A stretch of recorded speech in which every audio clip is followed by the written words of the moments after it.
Before we launch into the brain-friendly workplace with Friederike Fabritius, I want to thank our sponsor, Next Estate. Next Estate are specialists in English-speaking market for buying, selling, and managing properties in the German market. They're Berlin-based, but you can find them online at next-estate.de or next-estate.com. We also have a copy of the Brain Friendly Workplace up for grabs. Just sign up to the innovationshow.io newsletter and you'll be in the hat to win a copy of this brilliant book. Let's get started. And I'm going to show off your sticker. Today's book takes a fresh perspective on what it takes for people to flourish in the workplace. Our guest suggests that when we focus on neurodiversity, we respect people's deeper drives and motivations, and then companies will naturally achieve better results as a side effect. Our guest coins the term neurosignature, and she warns that we must keep in mind that neurosignatures should not be thought of as static. For those wondering what a neurosignature is, we will explore that soon. Our book today highlights the basic fact that we need more thought diversity, and that motivates people in very, very different ways. There's so much in the book, so many interviews with leading executives who have managed to create brain-friendly environments for many companies like Patagonia. And the great news is, I'm going to hold the book up here. See that red sticker there? Our guest has a Wall Street Journal bestseller. She is the author of The Brain Friendly Workplace. She is a friend of the show. Welcome back, Friederike Fabritius. Hi, Aidan. Thank you so much for having me back. It's great to have you back. And behind me here on the shelves, you'll see, I as you said to me, I'm like a grade A student. I have both books, your earlier book as well. You're such an overachiever, yeah. Yeah. I don't know what my neurosignature, I was actually trying to figure out my neurosignature. We'll come to all that in due course. Let's jump into the book because we want to get through as much today. Today is a deep dive into the book, and Friederike has kindly offered us her time to go through that. As you identify in the book, the working world is changing. And that is one reason we have seen such a massive growth of this show, for example, because many people are trying to seek out how can they create a better life for themselves. And it's certainly behind your motivation for writing this book. You have yourself experienced as an executive, a high-powered, jet-setting executive with a family, how difficult it can be to survive in the workplace when the workplace is not designed for the modern worker. So maybe we'll start with that motivation behind why you wrote the book. Yeah, I just think the way we're working isn't working. So many people are dissatisfied. So many people are stressed, and just as many people are bored at work. And I just think it's a bad thing when you are on a Monday and you feel like, oh no, it's Monday. I don't want to go to work. It doesn't have to be that way because our brains are wired for work. We do want to be productive and can be more productive when we work in line with how the brain works. So I think that many of the things companies are doing to, make the workplace more attractive to people, to retain talent, are just stupid, not working. And I think it's all out there. If you look at the neuroscientific research, there's so many simple science-based things you can do to retain people, to make people more productive, to increase well-being. And I put it all in the book. Let's start with one of the things, and you mentioned this in your previous book as well, The Leading Brain, which is also a magnificent read. The way, by the way, I perceive them, and correct me if I'm wrong, is that The Leading Brain was more for the individual. So this was looking at you as a leader in your organization or as a worker in the organization. And with your second book, The Brain Friendly Workplace, you zoom out a bit and kind of go, okay, that's what you can do as an individual, but the workplace needs to change. And I love the metaphor you used where you talked to John Medina of the glove. So the glove has to fit. And we have 5 fingers and the workplace isn't designed. It has maybe 3 fingers on the glove and it just doesn't fit right anymore. Exactly. And I think there's simple things we can do. To give you some example, we can dive right into it. We all have different neurosignatures. I know you made people curious about that in the introduction. And what this means is that our brains are different and need different things in order to be productive and happy in the workplace. So I, for example, have a high estrogen dopamine neurosignature. And what that means is that as far as dopamine is concerned, I'm curious, energetic. I love to explore. I love to do new things. I can never be bored. I need stimulation, intellectual stimulation. Doesn't mean I'm jumping off a cliff or something like this. It's more my brain is curious. And so I can't do the same everyday boring stuff. While I also have that estrogen component, so my focus is on people. I love making people's lives better. I love having harmony in my workplace. I couldn't work somewhere with a toxic, nagging boss who micromanages me, for example. So I've created my own brain-friendly workplace, and I think that's what many people do who drop out of the corporate workplace and create their own brain-friendly workplace that fits their neurosignature. And I think it's a big miss for companies because they could provide a brain-friendly workplace too, and they don't. Let's talk about some of the experiences you had, because really you were solving a problem that you'd experienced firsthand, and not just once, but many, many times. And one of the things that will resonate with so many of our audience, by the way, work in L&D and human resources. And one of the most dreaded lines an executive hears, as you identify in the book, is, I'm from human resources. We have diversity training. And everybody's like, oh no, because it's so difficult. And what you have then is people walking on eggshells, both in the training itself and then in the workplace afterwards, kind of going, I don't know what to say. I feel I can't say anything anymore. I can't speak my mind. And then on the flip side, you have like Myers-Briggs, some type of profile test on people. And then everybody gets labeled, oh, you can't talk to Friederike like that. She's a blue. You can't talk to a blue like that because, oh, Aidan, don't mind him. He comes across rude. He's a red. This, again, is a huge problem. And you experienced this firsthand when you had training to be more assertive, where they were trying to get the women in the organization to step up into leadership positions. And incredibly, instead of leaning into the skills that you have, they try to make you more masculine. Yeah, it was crazy. Maybe let's start, you touched on many topics and that. So let's get started on that. Maybe I can share that experience. So it was very funny. I worked in a, very, let's say, elite leadership, consulting company, and there were very few women. And of course, they tried to improve those statistics. And what they did is they offered those leadership trainings for women. So we got together in this boardroom, and the first thing we were to do was to shake hands. And then everybody's handshake was deemed too weak. And so then we had to shake harder and harder until it was really, my hand was hurting and I felt like a lumberjack. And then we had to clap each other on the back. And then we had to sit with all those shoulders spread out and, taking up space. And then we learned to speak in a lower voice, which, like, hello. Then we learned not to smile because smiling is seen by many as a sign of weakness. Then we learned to give orders instead of asking questions. So rather than, for me, it's more natural to say, would it be okay for you to finish this work by tomorrow? I'm very inclusive. I'm very empathetic. So if I work with somebody in my team, I'm always making sure they're all right. I'm not just saying, you finish this by tomorrow.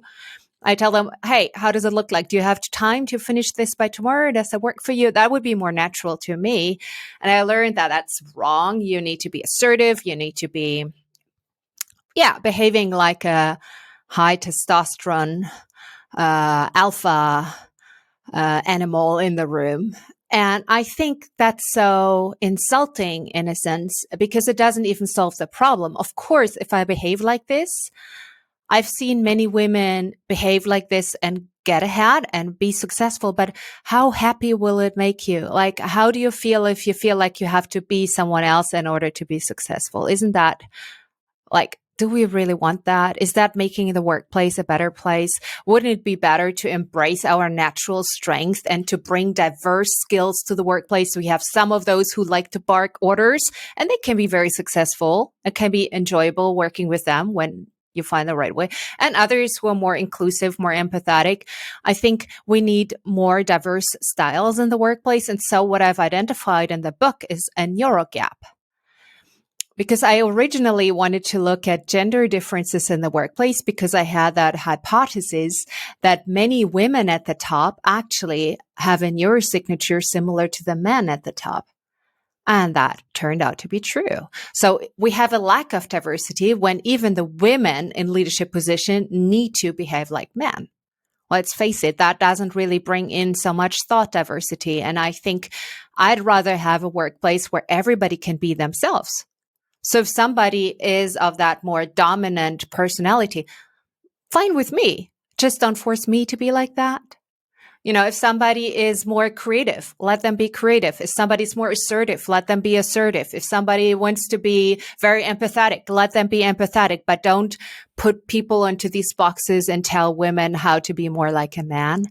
So I started my book with this anecdote because I think it's just so much about diversity training is just going in a wrong direction, and it's not really helping women. It reminds me, Friederike, of there's a quote by Einstein, and he's talking about how trying to squeeze a square peg into a round hole is so detrimental to the individual. And what he said was, if everybody's a genius, but if you judge a fish by its ability to climb a tree, it will live its whole life believing that it's stupid.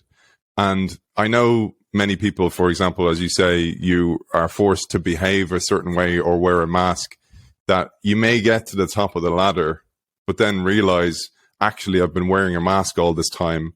And I think about how exhausting that is. If you have to behave in a certain way that it betrays who you truly are, it's exhausting, and it's such a waste of life. And it's one of the reasons that drives certainly me for this show, is to try and introduce people to people like you, where they can get a fresh perspective and kind of go, it doesn't need to be that way. And it's not you that's broken. It's actually the system that's broken. Yes. And so what I'm suggesting in my book is, rather than changing the people, fix the workplace. So rather than trying to tell people how to behave, how to think, how to act, create conditions that bring out the best in people naturally. It's a bit like a nudging approach. If you put all the sweets next to the counter in the supermarket, people are going to buy more chocolate. If you fill up those places with healthy snacks, people are going to buy more healthy snacks. And it's similar in the workplace. We're all nudged by our surroundings. So what I'm suggesting in the book is, for example, if you give people reasonable work hours, paid maternity leave, ability to move throughout the day, the ability to get into flow, if you set up a brain-friendly workplace, that's actually going to reduce bias. That's going to bring out the best in people. And I think we also need to give people the autonomy and flexibility to work in line with their own preferences. I think that's what everybody's craving at the moment. People realize during the lockdowns and restrictions that things can be done differently. You can do things from home that you didn't think were possible. And so in a sense, we have learned that, there's more than one way of working. And so I think it's good to give people that autonomy as long as they deliver. And I think this, let's say, educational approach to diversity training is very often backfiring. Diversity is very important. I just think if your diversity training is not having an impact, why waste the time, energy, and money of all these people involved? Then it's just lip service. Then it's just to check the box. We've done diversity training. But if it doesn't really lead to more diversity, what's the point? And so I think we can do much better. Yeah, and we're going to get to all that. And one of the things you alluded to there, we'll come to as well, which is the outcome economy. So it's not about the hours you put in, it's about the output that you come away with, which is so important. And again, a reframing of what's already staring us there in the face. Maybe one more thing before we get into neurosignatures, and particularly the 4 neurochemicals that are involved in a neurosignature, because we can then start to map ourselves as well and understand ourselves better, and perhaps our colleagues. But one of the things I thought about was how we got here, how we got to the workplace being this way is quite important. Because if, for example, executives are being trained to be more masculine, there's a reason. And that's because many of the executives in charge, or the owners of many businesses, have been that way, high testosterone, high dopamine individuals. And as a result, they see that as a strength in others. And I thought about how, I don't know if you know this, but I found this out recently. Henry Ford at one stage wanted to create an electric vehicle right at the start of the industrial revolution. And I often think to myself, imagine if we took that pathway instead of a diesel or a petrol vehicle. We went with electric vehicles. I wonder what the world would be like today. And I often thought the same about how with the workplace, if we had a more neurodiverse, a more open neurosignature environment, what would it be like today? So maybe you'll share about how we got here.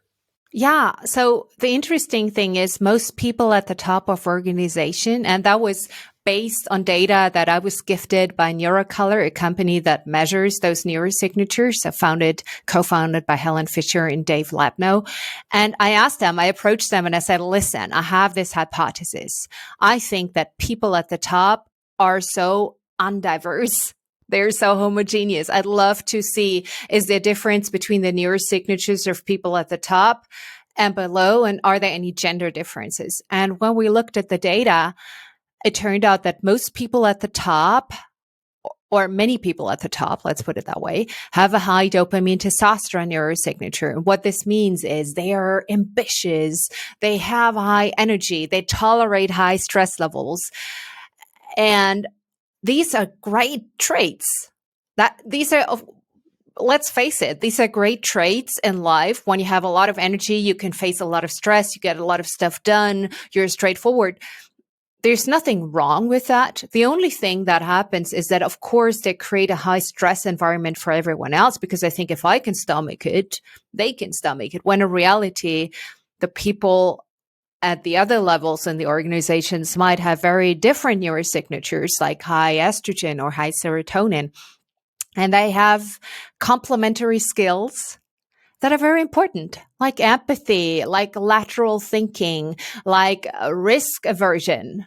If everybody's just taking crazy risks all the time, you end up with all those scandals and compliance issues. So it's good to have people with diverse skills in an organization. And what I think is the reason why so much talent is draining and leaving the companies is because the people at the top are creating a high stress, high competition environment that is great for high dopamine testosterone neurosignatures and alienates the rest of us. And I think we need to expand our understanding of diversity to also include neurosignature diversity. Of course, it's important to be mindful of socioeconomic background, of race, of gender, of all the inequalities we have in the world. But the one piece I find missing here is neurosignature diversity. Nobody in the HR department is thinking about how to increase thought diversity. And I find that's a mistake that I wanted to fix with this book. And you certainly do a great job of bringing it to light as well and describing it so simply, which is a difficult thing to do with neuroscience. You mentioned there Labno and Fisher. So Helen Fisher in particular, huge fan of her work. And she's been a mentor to you as well. I was jealous of you, by the way. She's amazing. She's my role model, I think. Whenever she publishes something, I read it. It was funny, actually, because when I finished my neuropsychology studies, I originally wanted to become a researcher on love and relationships.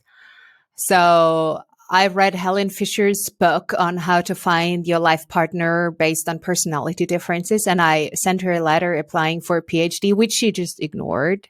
But then I used her research in the business world, and then we got in touch because I had used her findings from the romance and love world in the business world, and that's what she's doing as well now. So it was very interesting. As Dave Labno once said, and I think in an interview, is he realized she wasn't studying love, she was studying relationships, and relationships are so important, of course, in the business world. So I find everything she does just so fascinating and interesting. So I think I met her at this DLD conference in New York a couple of years ago. And then, she was in my first book. And then she hosted my book launch party, which I will be very grateful for. And then they gifted me this data for the book. So it's been a very, very fruitful collaboration. Let's get into neurosignatures, because you, as you said there, you built on the work of Fisher,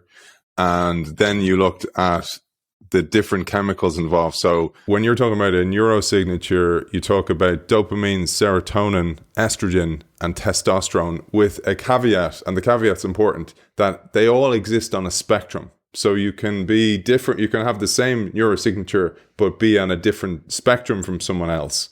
So over to you to maybe we'll start with dopamine.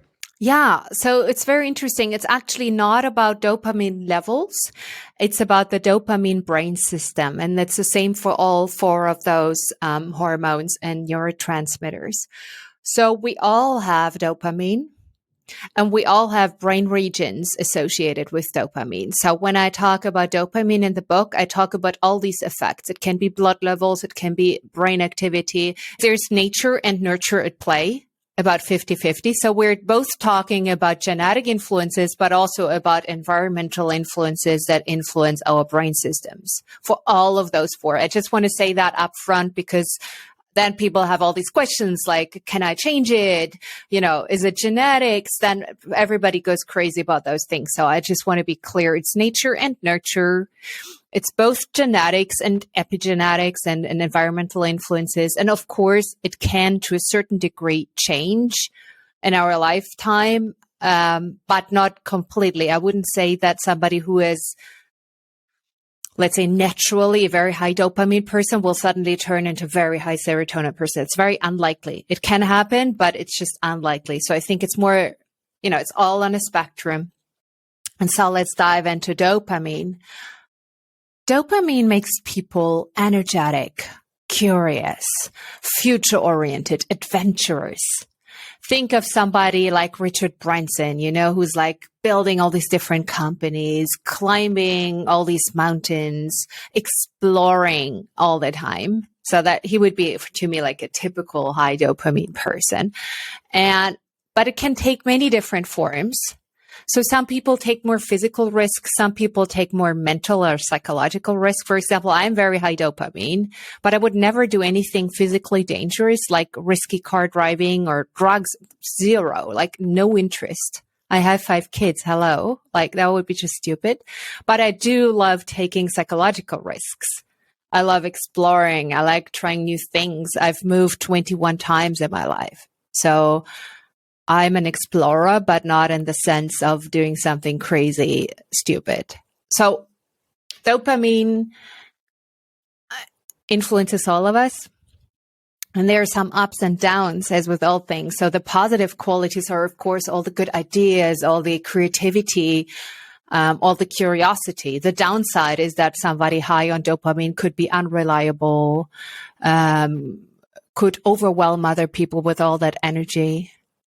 I have a high dopamine friend who's just like too much for me. It's like I can only handle him in like small dosages because it's just like, give me a break kind of energy, like after a while. And so it's good to understand and to see that quality in people. I think it's pretty easy to see some people are just more naturally curious than others, or more willing to take risk, or just more adventurous, also more charismatic.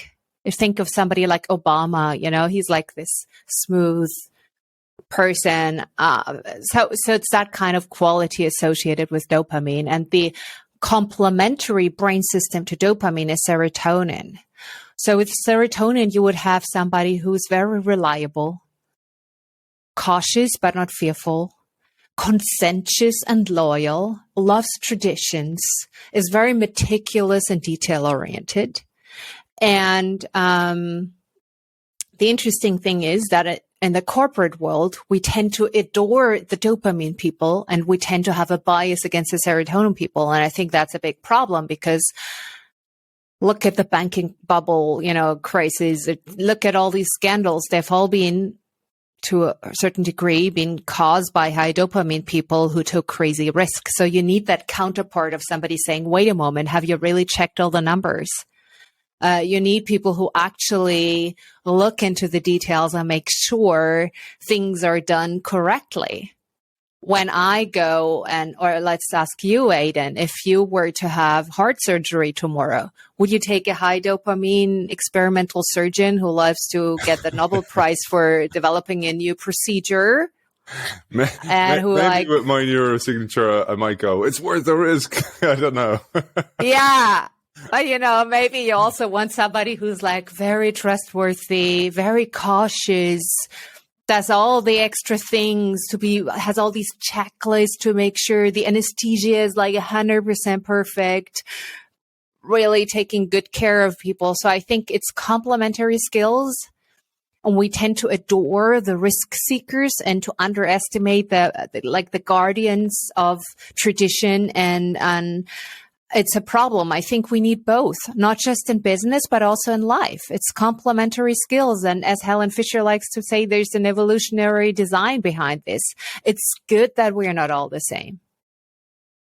We're stronger if we're different. And I don't see much respect for that in the workplace. There's this streamlining idea. If we're all the same, then we will work well together as a team. If we all have the same opinion, then we'll just make it. No. It's good to have different people, different skills, and it just makes life a bit more difficult because, of course, if you surround yourself with people who are similar to yourself, you understand each other without much communication. So if you want to build a diverse team, you need to improve your communication skills in order to really have that respect, to really understand how other people tick. One of the places where, just on that point, and we'll maybe towards the end of the episode, we'll come to group flow as the antidote to group think. Mm-hmm. But one of the things that you talk about, and again, you dedicate a chapter to the children. And if you take, for example, the education system, even like you said there, from a neurodiversity perspective, we hire from the same schools because it's reliable to hire from the same schools. I even think about how in business, most organizations hire the same consultancies, and the consultancies they outsource their thinking to the consultancy. And so in some cases, it's like an insurance policy. It's like, oh, well, if the strategy fails, it was the consultants. Let's get a new consultancy. Let's not fire us because it wasn't us. But then how are you actually doing any of the thinking yourself in the organization? And then on top of that, like you say, if everybody at the top of the organization has a similar neurosignature, there is no diversity of thought. So how are you going to be innovative in any sense? Yeah. Well, the funny thing is, I think a lot of this hiring consulting thing is defensive decision making. So you're hiring, you have a gut feeling of where you want to go.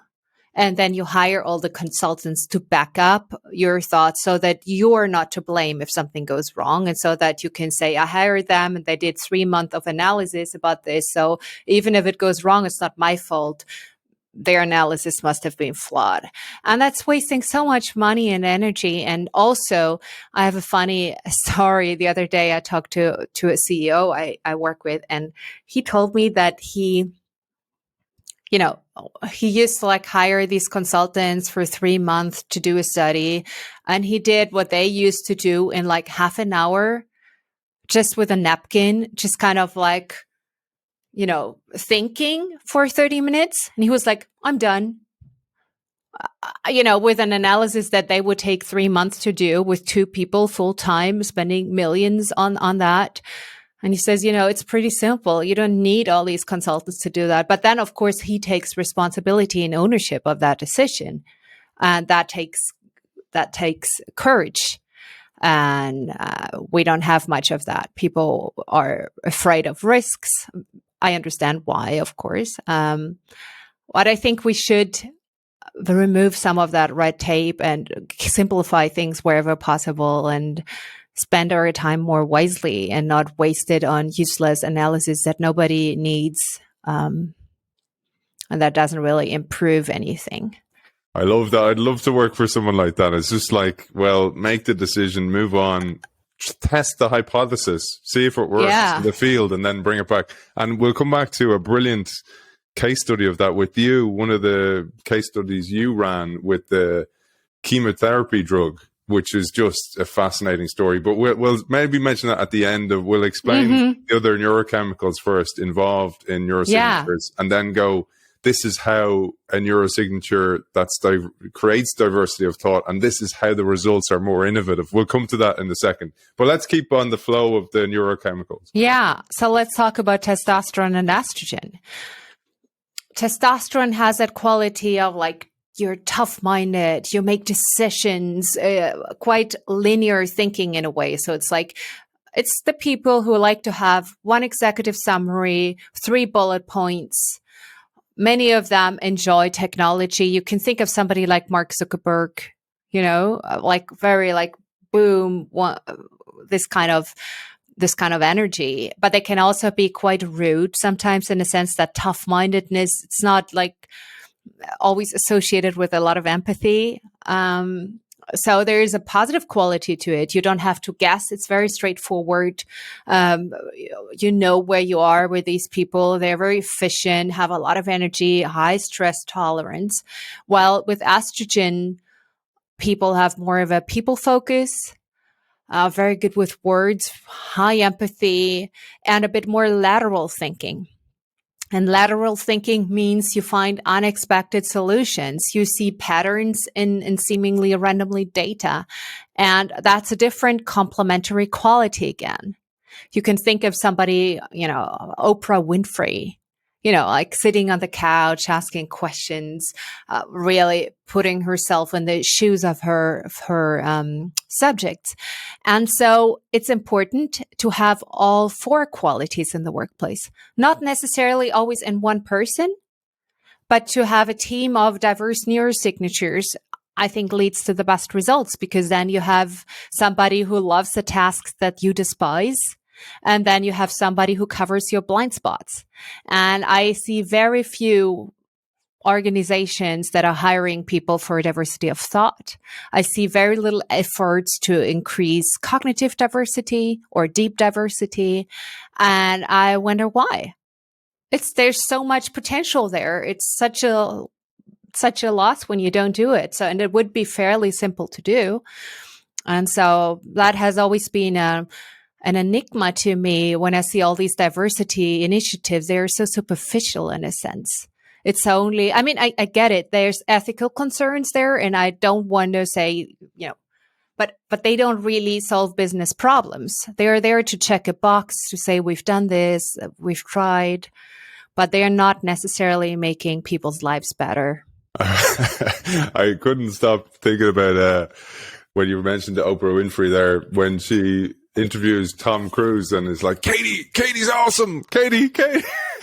Yes. Jumping around the place, and it's like estrogen and serotonin and dopamine and testosterone, perhaps different neurosignatures. Yeah, and I have that example in my book even, where I say, you know, you have that quality of testosterone and estrogen in one room. And he was like jumping on the couch and she was like watching. So it's good to have those different qualities, and it makes people's innovative abilities better. I mean, we're here on the innovation show, so it's all about leading to the best results. And I think in order to get more cognitive diversity into the workplace, you need to create not just one work environment for people, but actually different options so that people can choose the way of working that fits them and their neurosignature. I think that's when you have the best shot. If you force everyone to do the long hours and the jet lagging lifestyle of the high dopamine testosterone people, you're going to drain and burn out the estrogen serotonin people. So you need to create different work environments for different neurosignatures, rather than telling people to change and adapt and change who they are. Accept them as they are and just offer them different tracks, in a sense, different ways of working. That's what I think is a much smarter solution than educating people how to behave differently. Such as with this diversity training where I learned to speak in a lower voice. How is that making me smarter? What it will do is it will distract me in meetings rather than focus on the content. I will say, oh, I spoke in a higher voice. Oh, why will nobody will respect me now? You know, like I won't how can you focus when you're focused on like taking much up space, or was my handshake strong enough? That's just so draining. And I mean, it's similar to the draining situation if you're homosexual and you have to pretend you're straight. I think that, I mean, I can't judge, I don't want, but I think it must be a similar quality that you just can't be yourself, and that it takes up so much energy having to pretend and having to fit in, when in reality you'd be so much better off being accepted as who you are without having to try to fit in. And as you say in the book, and we know this from a multitude of studies, a more diverse team, a more diverse leadership team or executive suite leads to better financial results as well. And you mentioned their innovation. And I loved your example that you gave of yourself with a team of male colleagues, where you went to work on a project which was this chemotherapy tablet that had no side effects, interestingly. And this is just a magnificent story of both innovation, but also of neurodiversity and the power of neurodiversity and different neurosignatures. Yeah, it was interesting because we were hired to support the launch of a new product. And the new product had fewer side effects than traditional chemotherapy. So you would think that patients run to get that therapy because it, no hair loss, no vomiting, not feeling terrible. I mean, that must be worth a lot to people. I mean, it's very, very draining to go through chemotherapy. But surprisingly, nobody wanted that wonder drug. It was just, patients were skeptical. And so my colleagues, they said, oh, we're just going to put together a short survey and then we're going to ask them why. I said, like, whoa, do you think they will tell you? Sure, they will tell us, and then we know, and then we will adapt it, and then we'll have a great launch. And I said, people don't know why. Because so much of our thoughts are governed by the subconscious. We know that surveys are mostly flawed. People check and write what they think the other party wants to hear. So when you, for example, there are studies that show where you do the difference. You ask people in a survey what they want to do, and you also measure their brain activity, and you can predict better what they're actually going to do based on the brain activity than based on what they see in the surveys. There was one experiment where they did this with sunscreen, and people watched like the sunscreen commercial educating them about how good it is for you to use sunscreen. And then they got to take home some sunscreen, and then they filled in the survey like, are you going to use sunscreen? How motivated are you to use sunscreen? How often are you going to use sunscreen? People were like, love sunscreen. I'm going to use it forever now. I'm going to use it daily. I'm going to reapply 5 times a day. And then they also measured their brain activity while they were watching the commercial. And it turned out that they could predict better based on the brain activity, their real motivations, how engaged they really were emotionally. And people didn't know when answering the survey. I don't think they were actively trying to betray or lie. It's where people don't know why they're doing things. We don't always have access to our innermost emotions and feelings and motivations. And still in the business world, people think that you can access to people's true motivations just by sending them a survey. No, you don't. Well, you're lucky if you do. I mean, miracles happen. But I told my colleagues, listen, that's stupid. Let's do it differently. Why don't we we actually didn't take the patients because that would have been unethical. We took the patients' closest relatives who were like the caretaker. And I said, why don't we put these people into focus groups? And rather than just asking them these standard questions and questionnaires, why don't we let them act out the therapy? So I said, one person plays cancer. One person plays, I'm chemotherapy. I'm this new drug. I'm the doctor. I'm the patient. Why don't we let them kind of role play? My colleagues looked at me. They were like, oh, like rolling their eyes. They were like, kind of like annoyed with me. Why is she making things so complicated? We can just take a survey. Like they really thought I was really stupid and crazy and annoying. Maybe, I mean, I like my colleague. They're probably going to hate me when they listen to this, but it's not nothing personal. I just could sense a lot of like, hey, stop being so complicated. But I tend to be pretty persistent, so I convinced them to do this anyhow. I should have just, I don't tend to, how do I say this? Just because somebody tells me to do something doesn't mean I do it. So I always like, That's no. your estrogen. That's your estrogen. Yeah. Well, I'm not sure. It could be the dopamine. I just don't like to follow stupid rules. So I always like, please give me a shot. Let's try this.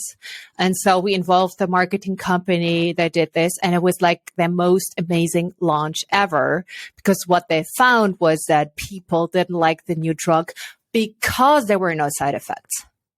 So people are afraid of dying. And then when you get these side effects, you think the drug is working. You think this will help me. I need guns. I need war. I need to declare war on with chemo. I need to like really fight this. If you just take a little pill, it doesn't feel like it's really doing anything. So that's what came out. And then they adapted the launch accordingly. And there were even prices for this launch, and like it went stellar. And I think this marketing agency, took on that approach. And that was all my idea. But I had so much resistance against this. So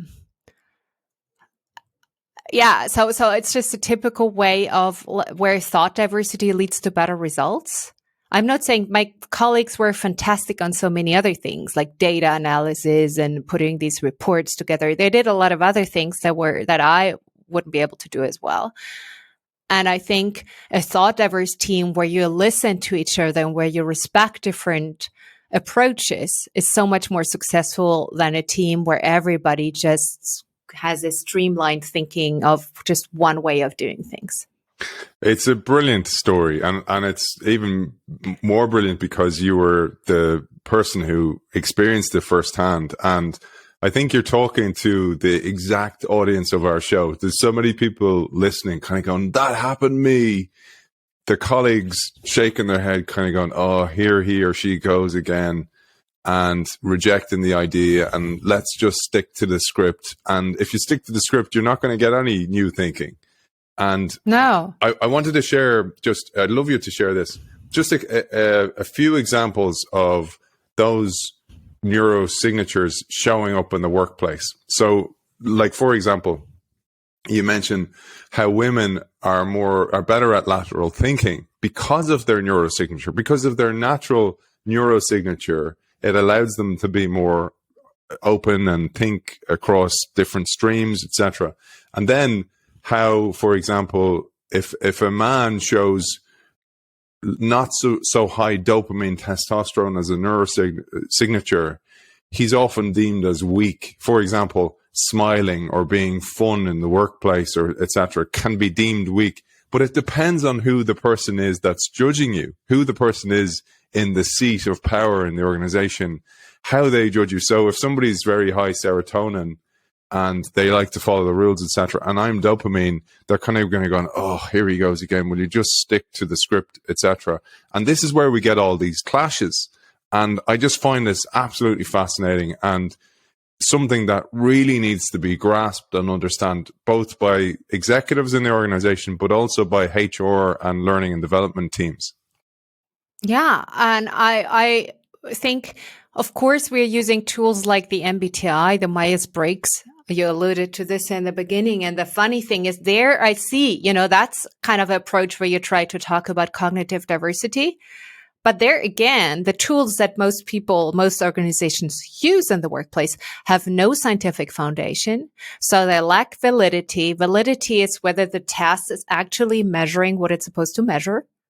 It sounds simple, but like, let's say if you measure whether somebody's intelligent by asking them to jump rope, that's a test that lacks validity, to give you an example. So many of the personality tests in a workplace are not measuring the traits they're supposed to measure.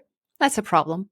And they're also not reliable. So if you test people again after a few weeks, you end up with a completely different approach and different result. And so it's useless.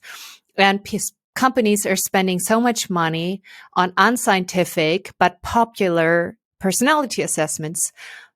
People feel very happy about their results often, because it's a bit like reading your horoscope. It gives you that satisfaction of like getting a label and having things explained to you, but it's not necessarily accurate. And so I think that's also a change I'd like to see in the workplace. Yes, please use personality assessments. I think they're extremely valuable, but please make sure they're not just a lot of marketing hocus pocus. Use something that's actually based on science and not just somebody with a big marketing budget. So that's, again, where I see the value of it, because if you work well with the tool and if you have a great facilitator and if it opens up a discussion about people's differences and different preferences and different ways of working, that is valuable. But why not also use a tool that's actually valuable too? Maybe we will say something about that, because I find that it can, you mentioned how people feel unhappy with the results. And by the way, I just wanted to... They feel happy, not unhappy. They're happy. Oh, sorry, happy. Okay. So, yeah. So with 360s, though, I don't know if you've not seen so it. happy. Yeah. So 360s are really interesting. For those who don't know what a 360 is, this is where I ask all Friederike's colleagues to judge Friederike. And oftentimes then that's revealed to the individual through an executive coach, for example. And there they are extremely unhappy and often feel some way ostracized or thrown out of the group or judged, or they were speaking about me behind my back and, oh my God, they all say X about it. And I've seen it. It can be extremely psychologically testing to people. And actually damaging in some cases. And that's where I'm very, very careful with those tests in particular. But I thought it would be a nice segue to talk about an important aspect you talked about. And this is linked to oxytocin in particular, which is another neurochemical, where we are designed to be social creatures and to fit into a tribe. And that's why the fear of being ostracized is so great with the human species. I couldn't agree more. So 360 tools, most of them are very damaging because you get that anonymous negative feedback. And then you spend your time thinking, who wrote that? So that's one problem. It's anonymous negative feedback. Nobody needs anonymous negative feedback. That just kicks off the threat response in the brain. It's much better to have unanonymous negative feedback. If you have critical feedback, tell people to their face. It's not enjoyable, but then at least you know where it comes from. So it's less threatening than if it is in this collective, anonymous way. And another thing that people tend to do in organizations that use these 360 tools, and I've seen it in action, is they trade with each other. You often know who is going to be asked to fill in your survey. And sometimes it goes both directions. So you're asked to judge them and they ask to judge you. Well, what do? You make a deal and say, I write something nice about you. Will you write something nice about me? And then you help each other climb the ladder with your positive feedback. So how valuable is that? So there are many ways to game those tools. Yeah, I guess I'm on a bashing mood today, like saying everything is going wrong, but I haven't seen much positive impact of these tools in the workplace. No, and actually I experienced it firsthand myself, where I was brought into an organization as head of innovation, and then they gave us, I don't know what the test was, so I'm not going to say, but they gave us a test and I came out extremely different from the executive team. And they sat down and we discussed them, and they discussed mine, and I was like delighted with myself. And they discussed it like, and this is just show you how neurodiverse it was. They were talking about it was the bad thing because I wasn't like the rest of them. I was like kind of going, that's a really good thing. And no wonder all the thinking is the same in this organization. So it's incredible. And one of the things you mentioned, for example, was, and I can quote you because it's in the book on this, is you were saying about how a team were like, we need more neurodiversity. We need a black woman in the team. And then somebody quips from the back of the room, as long as she thinks like the rest of us. Exactly. I mean, that's terrible if you think about it. We will hire a black woman as long as she will fit in and be like us. And so I think that's very insulting. Of course, it's good to have more people from different ethnic backgrounds in an organization, but let them be themselves. not under the condition that they behave like everyone else. If you bring in somebody with a different background, that is a plus. This person may bring on different ideas, different thoughts, different ways of doing. And I see that as a plus, not as a minus. But it's, of course, genetically, from an evolutionary perspective, we are wired to seek similarity and homogeneity, because that brings harmony into a tribe, so to say, into a group of people. And so, of course, people's brains trigger them to fit in with a majority opinion. I have a chapter in that book that nobody has asked for, because I feel it's a bit of blind spot. People don't, I get all these keynote requests. Nobody has ever reached out to me and said, can we do something about our groupthink? Because people don't think they have groupthink, because nobody thinks it's a problem. If everybody thinks alike, it's great. Then we have group harmony. My favorite chapter, by the way, the groupthink chapter. Yeah, it's like I usually, write about something that I feel people are interested in listening to, because they sense, like, for example, I have a chapter about stress, how to, navigate stress and change, because I know people need this. But then I've also put in some chapters where I feel like they don't know they need it. So that's one of those. We have a tendency to make everything mediocre because we want everybody to think the same, act the same, feel the same, be the same. And that's just limiting ourselves. We would achieve so much more, be so much happier if we were a bit more respectful towards people's differences, if we allowed more variety in our ways of acting, thinking, and feeling. It's so important. And it's so important to the audience of the show as well, Friederike, because so many times some people have been hurt by the workplace or felt rejected or ostracized, and it's because of that very thing. And one of the big messages I really want to send out, and you do a great job of articulating this in the book, is it's not you, it's the workplace. And we'll come to a couple of examples in a little while, but so I want to mention Patagonia. Evelyn Doyle, for example, the head of HR, I know, she's a friend of the show. And some of the other startups as well. We'll mention that you mentioned in there the paddleboard company, which is a great story that you tell. But because many people don't come to your groupthink chapter, let's jump to that. Let's jump to what is groupthink, and then the antidote to groupthink, which is group flow. And to talk about group flow, we'll have to mention what flow is as well. And we've had Stephen Kotler on the show before. We've covered flow. You've talked about flow before. But for people who are joining us for the first time, perhaps today, we'll describe that. So there's a lot in there. So I thought maybe groupthink, what groupthink is, you've kind of alluded to it there, how to identify it, then flow, and then group flow as an antidote to groupthink. So a lot in there. So I'll get it out of the way now. Yeah, it could be a book. One of the interviews I've done, the podcast host said, I think you put 10 books in one, because like every chapter could be a book on itself. So this groupthink.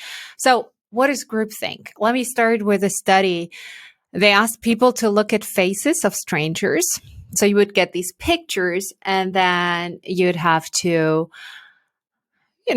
say, is this person trustworthy or not, just based on appearances. And people would cross trustworthy, not trustworthy, and make judgment, turn in their judgments. And brain activity was measured while they were rating people on that scale. And then afterwards, they told people, listen, here's what you found, and here's what the majority of people were thinking of these faces. Actually, they think this person was not trustworthy, but you said this person was trustworthy. They just showed them how their opinion was different or the same with the majority of people. And what they found is that whenever people fit in with a mass opinion, they had like a little reward signal in their brain. So like a moment of joy, like, oh, I fit in. This is subconscious. This is not necessarily something we do deliberately, but it happens every time you find yourself in a group of like-minded people. It's like, oh, you too. You also like spicy food. You get that joyful moment when you meet somebody else who also likes spicy food. I don't know. It's just wired. Like, oh, yeah, I hate bland food. I love spicy. I feel like this whenever I meet somebody who also loves to like eat really spicy food. So it's a natural tendency. And so then what they also had was a painful experience in the brain, like an error signal when you didn't fit in. So the moment the researcher tells you you don't fit in with your opinion, we get a little bit like a ping by our brain that tells us your opinion is wrong. Something is wrong here. Careful here. You're not fitting in. And then what happened was that in 50% of the trials, people corrected their opinion to fit in with a majority opinion. So they subconsciously, when they were giving the photos again to do a second rating, in 50% of the cases, they flipped the opinion to fit in with a majority. That is groupthink. That's the evolutionary basis behind it. And the behind it is that fear of not fitting in, the fear of being ostracized, the fear of being rejected from your group. Because from an evolutionary perspective, that used to be a death sentence. Well, that's a lot to stomach. Most people don't know about this mechanism. We do that every day in all kinds of setting, maybe in your parent-teacher association, maybe at work, maybe at home. We always try to fit in. And it's something your brain does for you without you even noticing. And it's especially strong when the person, let's say you're in a group with people and the boss has an opinion. People process that more strongly. So if the boss says, this is a good thing, that's a bad thing, then many people will automatically adopt. So it's when you feel, so one thing that's strong on the brain is majority opinion. I think that's why so many newspapers are writing like 63% of people think blah, blah, blah, blah, blah. That's a very manipulative way to tell people what they should be thinking. That's what I see when I read something like this. There could even be a study behind it, but often it's framed that way in order to make people change their opinion. Oh, if 65% of Germans think we should do this and that, and I used to think differently, maybe I'm wrong. It makes people question themselves. So the media, of course, use that. Politicians use that. Any smart boss uses that to influence the people. And I just think it's good to be informed, because the moment you know that that's how your brain works, if you realize you're not fitting in with the majority opinion, just because the majority thinks a certain way doesn't mean the majority is right. It just means the majority thinks that, not that it necessarily has to be true or the right decision or a good decision. And the other thing that people react very strongly to is hierarchy. So if the boss thinks a certain way, people will often adapt to fit in. I think in my first book, I had an example of this executive who started to do fitness suddenly. He used to be like drinking wine and having a bit of an unhealthy lifestyle. And then he decided to get fit. And he told me, it's the CEO, he told me like he became fitter. And then he looked around and he realized that his entire leadership team had gotten fitter, because they all kind of like observed him doing this and they all kind of picked it up. More or less, maybe subconsciously, maybe consciously. So people try to emulate the boss and to fit in and make a good impression with the boss. And so those two tendencies of fitting in with a mass opinion, the majority, and pleasing the boss, it has the advantage of creating harmony in a group, but it leads to terrible, wrong decision-making, where a lack of innovation, stupid decisions, all over the place, constantly. Great. Yeah. It's so important. And this leads us then to, okay, well, how do you identify it? And you mentioned some of the things there. It's where, and I've seen this as well, where the leader will use certain terms or certain language and introduce that as and even swear words, or the power of the leader from even a diversity or an acceptance of different opinions has such a dramatic effect on how a team gels or not, as the case may be. But yeah, let's talk about, because you do this as well in that chapter. You go, here's some ways to identify, and we won't be able to get through them all. So maybe some low-hanging fruit ways of identifying groupthink, and then we'll get to group flow as the antidote to groupthink. I think a shortcut to identifying groupthink is when you feel you're self-censoring yourself. Like you think something and then you stop yourself and think, maybe best not to say it in public. You maybe say it to one colleague behind closed doors and you say, I'm not 100% sure, but hey, they all seem to want to do this. So let's go along. So when criticism is not raised in public anymore, when people self-censor, that's something I think we've see more and more also in society as a whole, that people get more careful. What can be said, what can't be said, what should, it's very easy to get canceled or to get like a public, you use the wrong product, you endorse the wrong person, I don't know, people can get into trouble easily by saying the wrong thing, doing the wrong thing. So everybody's very careful. So I think as a society, we have more and more of that. And then there's also that other people, there's a certain hubris often in the team. So people feel so full of themselves, feel so right on the right side of history, on the right side of, like, they feel like they know it all. And there's no room for asking questions. So even already, if you ask a question, that's already putting you with the wrong people. So it's a bit this black-white mentality of the good people and the bad people. And if you're asking questions, you could already be classified with the bad people. That kind of dynamic is a red warning signal for groupthink in its most alarming ways. And then, of course, dissenters are being shut down. And I have drawn a lot on the research from a Princeton researcher in my book who says dissent is valuable even when it's wrong. So I think that is something people aren't thinking about. They think, oh, that dissenter, that annoying person who always asks these questions and makes our meetings longer. I hate long meetings, by the way. But dissent is valuable because it enhances everybody's thinking. It makes you question twice. And I think when that is not possible because people get annoyed when somebody has a different opinion, that's also a sign of groupthink. With the dissenter, if you look at all the stuff, all the ingredients you're offering here to our workplace, you say, for example, neurosignature, identify different neurosignatures. That leads to neurodiversity, that leads to different thinking, that leads to innovation. If that's coupled by a trustworthy, safe, psychologically safe environment where I feel I can dissent, therefore I get a holistic picture of any subject.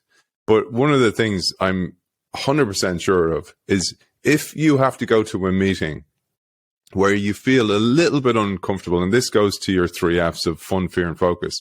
You're a little bit uncomfortable. There's a little bit of, it's not fear, but it's, I know I'm not just showing up to a meeting where I know everybody and I can get my cup of tea and passively listen.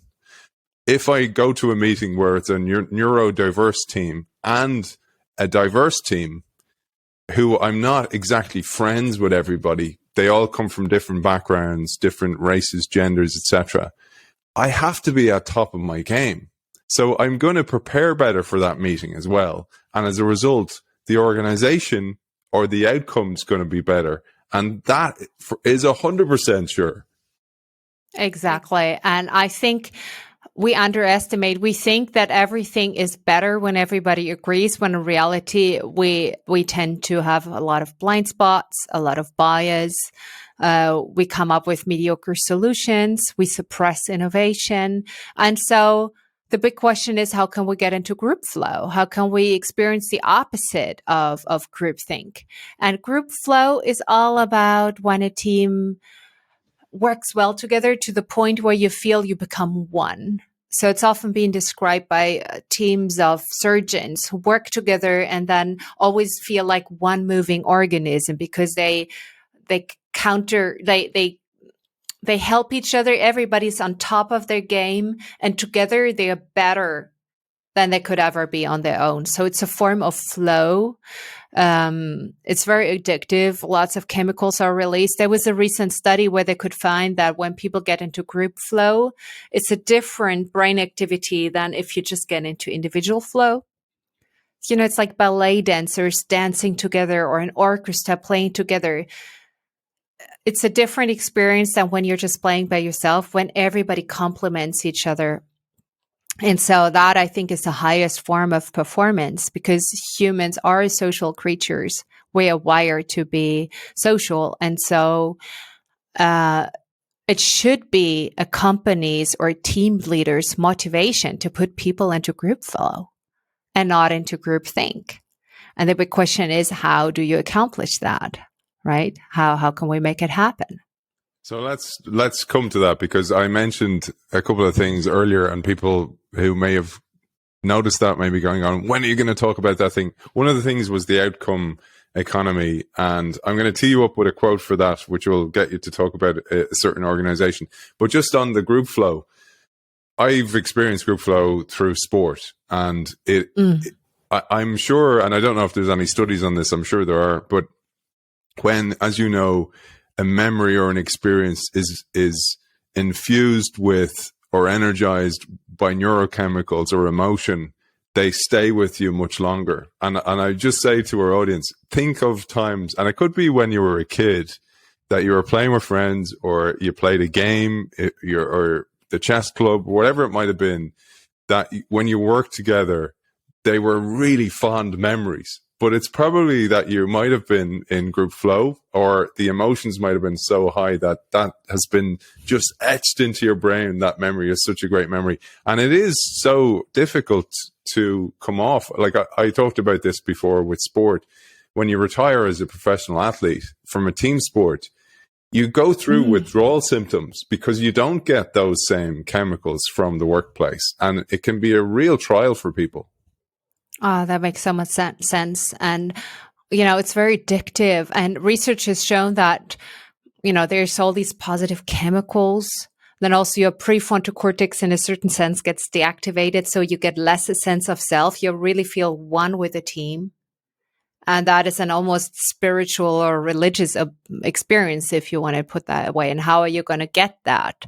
Of course, there are other ways to get that. But I'm just saying, at work, it's a very valuable way of enhancing productivity. And I think it starts with hiring people based on their strength. So it only happens when everybody's excellent. It's hard to get into group flow when you have a mix of really good people and some not so good people.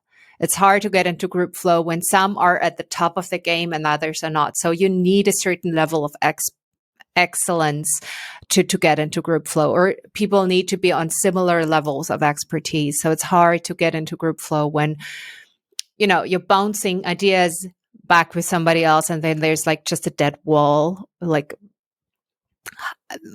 that's very bad. So, but that doesn't mean that people have to be similar to each other. So the best thing is if you have people with different skills who complement each other, where everybody has their position. I'm not a rugby expert, but I assume there must be different positions.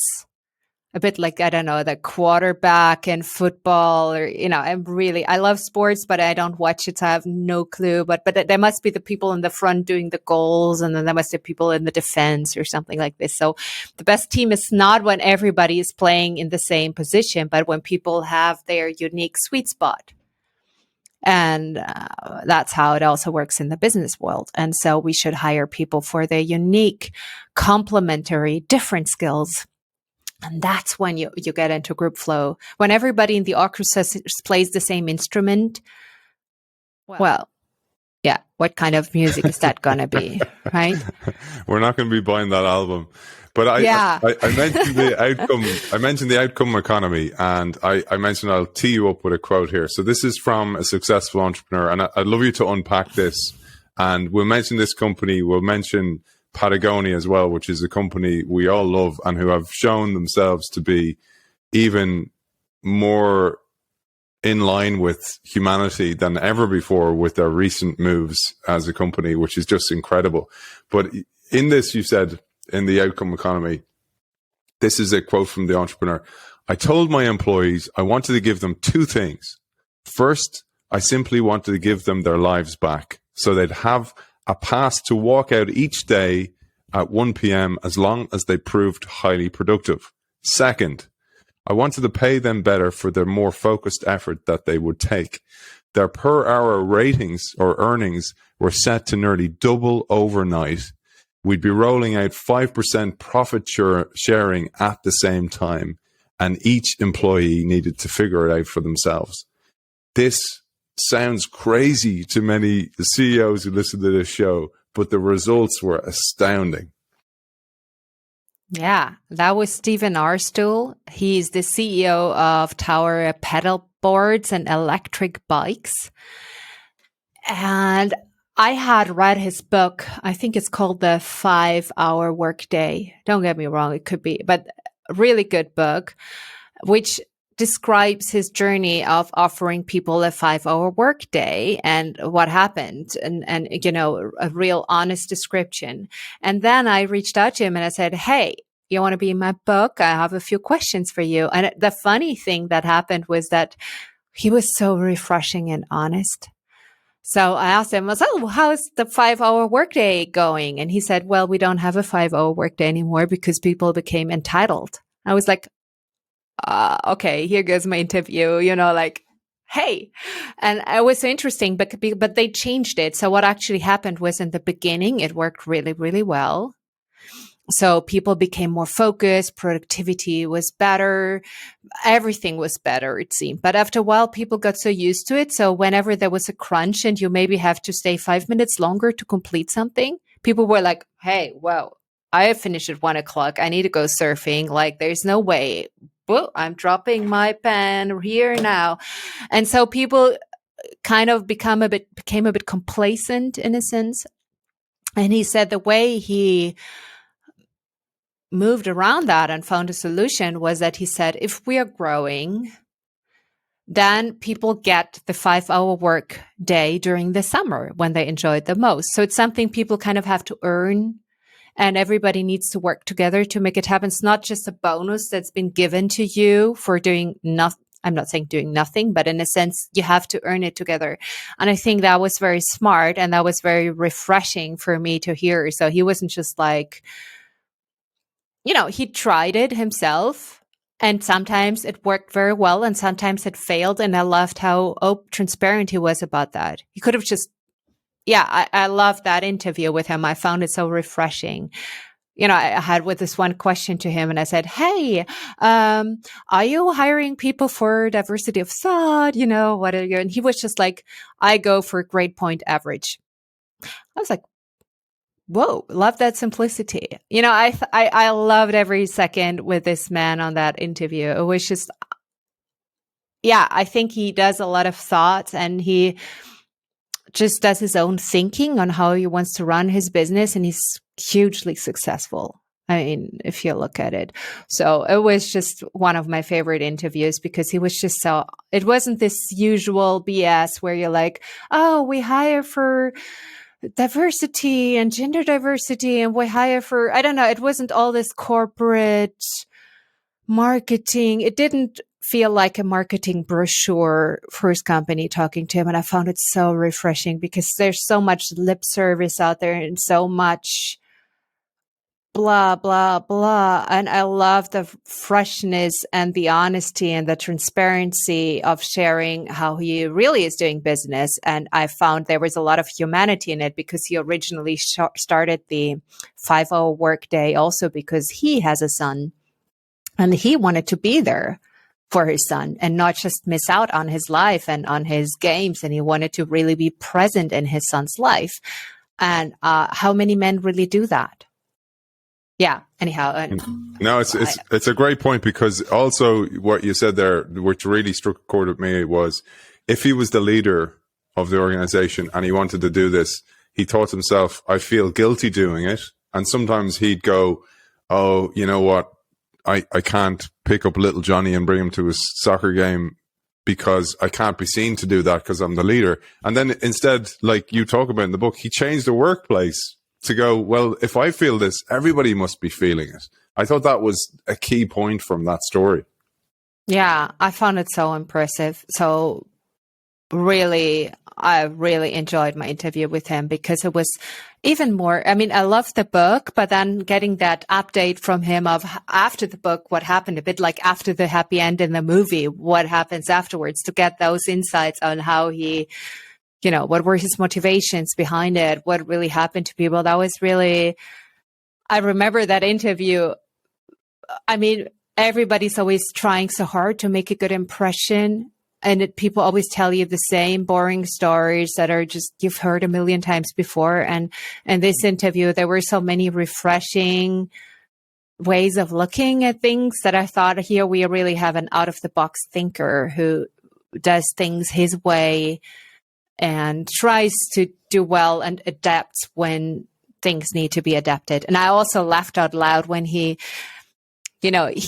got so many applications because word got around that he had this 5-day work week. So people were really like, oh, I need to work there. He got so many unsolicited applications, and he had to find an efficient way to deal with it because his 5-hour workday was going out of the window because he got so many applications. And so he asked people to send in this 3-minute video of explaining their motivation, which everybody can record a 3-minute video, right?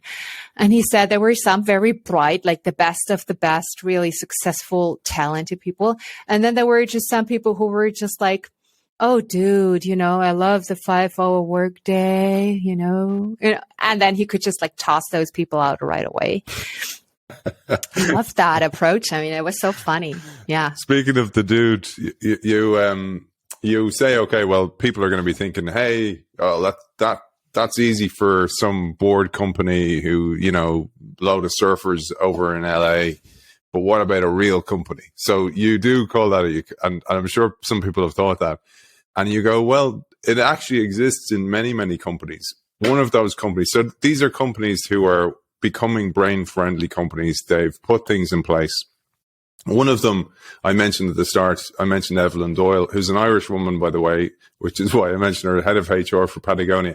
And also a great friend, a guy I've come to know really well, who also, like you, kindly wrote an endorsement for my book, but also was such a key influence in my book. He pre-read it beforehand, is the chair of Patagonia, a guy called Charles Kahn.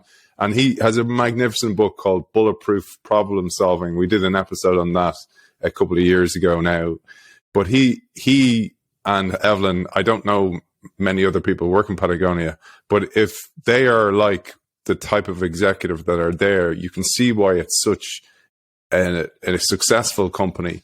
But you then bring a whole new light to Patagonia by telling us what a brain-friendly environment they provide for their employees. Yeah, I put them in my chapter on neurobalance. So neurobalance is, I coined that term because I think we need to balance our brain and our bodies.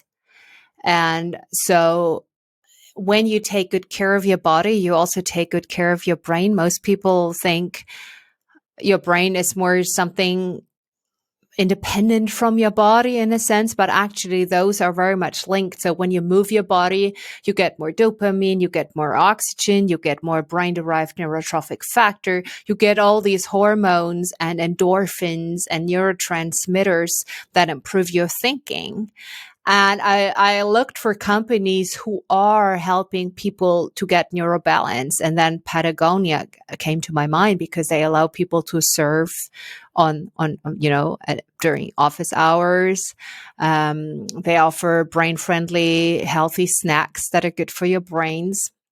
They allow people to go outdoors, which is really important for our brains to get that sunlight. I call this sport, sleep, snacks, and sunlight. So they have all those components. So people are not just glued to their desk in a very unhealthy lifestyle. They allow people to also move their bodies, go outside, and bring in that neurobalance. So I have them as an example of a company that does that, because that again to me is something that I wonder, why don't we have, movable desks in offices so people can stand up? Why don't we have a couple of rebounders in offices where people can jump for 5 minutes during breaks? Why don't we take more outdoor meetings? Why don't we move more? People think work means you need to sit at a desk and not move, when this is actually the worst thing you can do to your brain. Patagonia is doing this differently, and that may be part of why they're so successful. I'm going to share absolutely fascinating research that you mentioned in the book, and maybe you'll unpack this, because you say, according to the Bureau of Labor Statistics, the average American worker works 8.8 hours per day. Yet, a study of nearly 2,000 office workers revealed that people waste so many hours doing the following. So get a load of this and look at yourself in the mirror when you hear these stats. Reading news websites, 1 hour, 5 minutes. This is out of an 8.8 hour day. Checking social media, 44 minutes. Discussing non-work related things with coworkers, 40 minutes. Searching for new jobs, 26 minutes. Taking smoke breaks or equivalent, 23 minutes. Making calls to partners or friends, 18 minutes. Making hot drinks, 17 minutes. Texting, instant messaging, 14 minutes. Eating snacks, 8 minutes. And making food in the office, 7 minutes. There's so much wasted time. And again, some of it's by presenteeism. So you're trying to fill the day to equate to the hours you have available. And sometimes I thought maybe as well, like you identify, maybe you're trying to find ways to give your brain a break, because your brain needs a break, because we're ideally wired for short bursts rather than these long slogs. Exactly. And so actually, on average, we are productive for roughly 3 hours per day. 3 hours per day, but we're supposed to be in the office for 8. And what that leads to is long, inefficient meetings, people pretending to work, just sitting there for being there, for showing that they matter. And if we cut the waste and focus on what's truly important, we could have our lives back, I think. So that's basically also a message of my book. I think we can achieve more if we work less, because then you're forced to think, is what I'm spending my time with at the moment really valuable? Is it really important? Is it making a difference? Is it useful? So you question yourself. And I think when you pay people for what they deliver rather than how much time they spend on what they deliver, they will try to be efficient. They will try to get work done in the most efficient way. And I think that would be a good thing.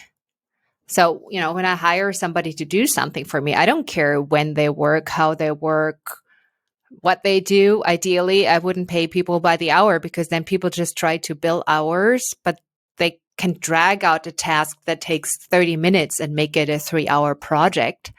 So I think we need to move away from measuring work in hours.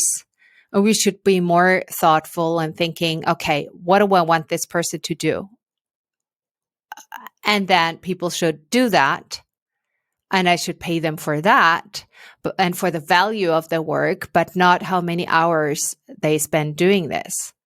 I think that's just some setting people up for some very strange behaviors, like either billing a lot of hours and not doing anything, or just pretending to work, or just being very inefficient, because in some jobs you're paid regardless of what you deliver. You're just paid for being there. And that leads to people not really doing their jobs, because nobody cares how well they do their job. All you care about is that they are there. Of course, there's a value to being there for certain jobs that, like in a hospital, you want people to be there to take care of the patient. So it's good to have somebody there physically sometimes. But for most jobs, hey, why don't we measure outcomes? So I coined the term outcome culture. And I think it will solve both the boredom many people are facing in the workplace, where they're just sitting there going through the motions, doing routine, boring tasks that add no value. And it would also fix the stress problem that so many people are overwhelmed and stressed out, maybe also because they're inefficient. Like on the boredom thing as well, what you made me think is that everybody has a place. It's like the workplace is like a jigsaw, and if we understand everybody's neurosignature, it's like understanding what piece of the jigsaw they are. And like you say, who likes doing their taxes? Well, lots of accountants do. That's why they do that job. So if you can put people in the right place in the organization and understand the piece that they are, they'll be happier. And as a result of being happier, they'll be more productive. And then they'll actually get through the work quicker, like you do when you're in flow. And instead of then overwhelming them with more work, let them out to enjoy life, like we saw with the board company.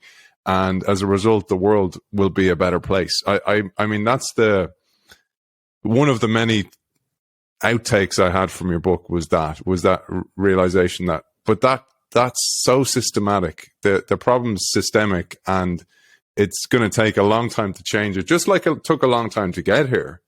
But with work you're doing, and hopefully sharing this work through keynotes that you do, and writing the book and sharing your work on podcasts like this, I do think we can have a dramatic effect, not only just on the workplace, but on the individuals that work there, and then them raising their children in a different way, because we're really going to have to do that as well. And I thought we'd land the ship talking about kids, because we need to understand how they think and learn, and the examples we're setting for them for the future as well.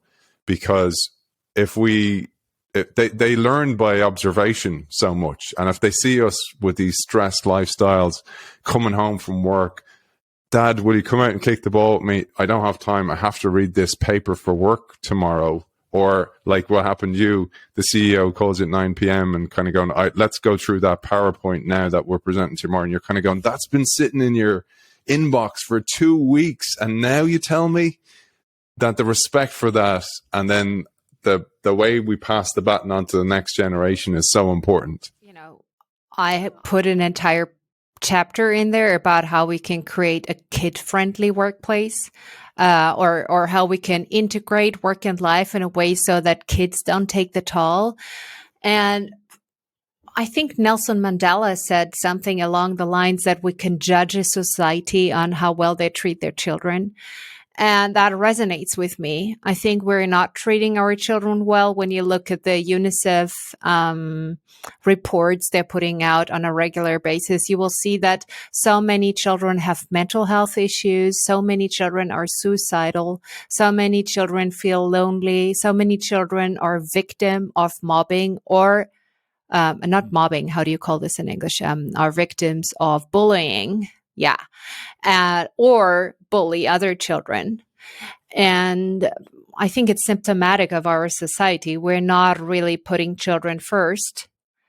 And we're also raising kids to be parts of very dysfunctional societies. Because if you grow up like this, you're also going to repeat that as an adult. And so I wanted a change here. I think for me, it started by thinking, how can we be successful as leaders while also being great parents? It's something that most people cannot deliver because we have those insane work hours, and we have those evening meetings and these evening dinners, and we have a lot of travel at work. And it's almost impossible to be a CEO or a leader and to also be very present in your kids' lives, because we have these unrealistic and very demanding standards. And what I'm saying in the book is, in order to be productive, we don't necessarily have to travel a lot. In order to be productive, we don't necessarily have to have all those evening dinners. In order to be productive, we don't necessarily have to work long hours. And I think that's a game changer. I understand it. I get it. People want to be productive, but what if we can be more productive by working less and just working in a more brain-friendly way? So that's how that fits in here. I think when we change the way we work, we gain more resources and more energy and more time to actually allow our kids to have a great childhood. And that's a very delicate and very difficult balance for, I would say, 100% of all working parents. I still have to find parents who don't find it challenging to really make sure they get it all and they do it all. And so I think we need to help leaders and everyone to find a better balance. I feel, you're lucky. I feel I'm very lucky. I'm very grateful to have had an awakening where I just decided not to work in the workplace the way it was designed anymore.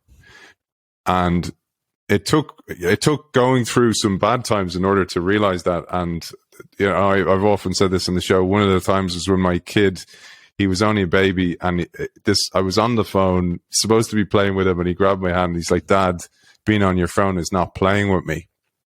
And it really made me go, I have so little time, really. If you think about how many weekends you have with your children. So there's 940 weekends before your child turns 18, right? And if you think about it like that, certainly as a dad in the early days, you're the guy who puts out the bins, and you're the guy who makes the baby mix badly and get given out to for quite a while. And then I have two boys. Then the boys start to realize and recognize and kind of go, "Oh, dad's actually all right." And then your role changes, and to not be there for such a short window of their life and yours, you never get it back. And that was the real realization I had, is like, I have an opportunity here to have an impact on their lives while they listen to me, while I'm still cool, because it's my job to raise them to not need me anymore. So by doing a good job, they won't want to hang out with dad anymore, except for the rare occasions that you do get to after that. And I wanted to have no regrets. And I think understanding what you're saying here in this chapter about children, understanding how to rearrange the workplace in order to give you that, is so, so important. So nobody's sitting on a deathbed going, "I wish I did more with my family. I wish I didn't work so much. I wish I didn't have the computer on my lap instead of connecting with my partner and Netflix and chill," whatever that might mean to different people, is such an important message. And that's one of the great messages I took for the book. So for that, and I hope it got through to our audience as well, I want to thank you so much. And also for the support you gave to me with endorsing my book as well. I wanted to say that publicly to you as well for that support. Final question is, where can people find you? Because you do a huge amount of corporate works, keynotes, etc. So where's the best place to find you for those keynotes? And don't forget, if you are booking Friederike for a keynote, chapter 10 on groupthink's a great place to start. That's the one keynote nobody wants. So the best way to find me is my website, friederikefabritius.com. Where I share all kinds of resources. I have a blog. I have a brain-friendly newsletter where I share monthly brain-friendly tips. I'm also on LinkedIn, other social media platforms, but I would say my web site is the way to start, my newsletter. And then I would say my number one platform would be LinkedIn. And I mostly do corporate keynotes, so they're behind closed doors. But occasionally something is public. So that's also always, good to watch out for those occasions. And I do most of my work virtually. So I think it's a very brain-friendly way of reaching people, both for myself, but also for others. So I'm there in the virtual keynote speaking space. And of course, you can find my books, my first book, my most recent book, The Brain-Friendly Workplace. I think I'm findable. If I have a difficult name for people, so Friederike Fabritius, doesn't spell easily. But I think Google has learned its way around that. And certainly all the work you've done, you're definitely SEO friendly, search engine optimized, Friederike. It's always a pleasure. And there's so much more we didn't get through. We thought we'd do a deep dive today. We didn't get through so many of my notes that I have there, where you give so many tips of how to create a brain friendly workplace, how to de-stress your life, understanding stress, understanding sleep, understanding the right foods. There's so much more in the book that we didn't get through. It's a great book. I can see why it's a Wall Street Journal bestseller. Author of The Brain-Friendly Workplace, Friederike Fabritius. Thank you for joining us. Thank you for having me. As always, thank you to our sponsor, Next Estate. And I just want to remind you before we wrap up that there's a copy of The Brain-Friendly Workplace up for grabs. Just sign up to the innovationshow.io newsletter, where you'll be put in the hat to win a copy of this brilliant book. Next Estate are Berlin-based. They're specialists for the English-speaking market for buying, selling, and managing property in the German market. You can find them at next-estate.com or next-estate.de. See you very soon.